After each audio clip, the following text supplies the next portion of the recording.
M'agradaria que, per exemple, algun dia no fos notícia que les dones un 8 de març han sortit a reivindicar els seus drets perquè no els hi calgui reivindicar res, perquè ja ho han aconseguit. Fa un temps que em miro i no em conec, em sento i no m'entenc. Hi ha d'haver una altra manera de viure.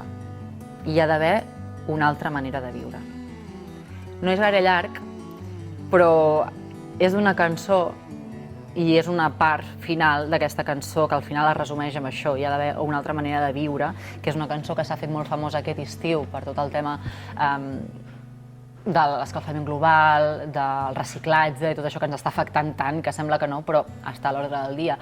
I jo crec que és una frase, una expressió que es pot traslladar a tots els àmbits de la vida, no? Perquè segurament tots pensarem que podríem fer millor les coses, que les coses podrien ser d'una altra manera i que hi ha d'haver alguna altra manera de viure. Perquè jo sempre penso que quan no fas res, res canviarà.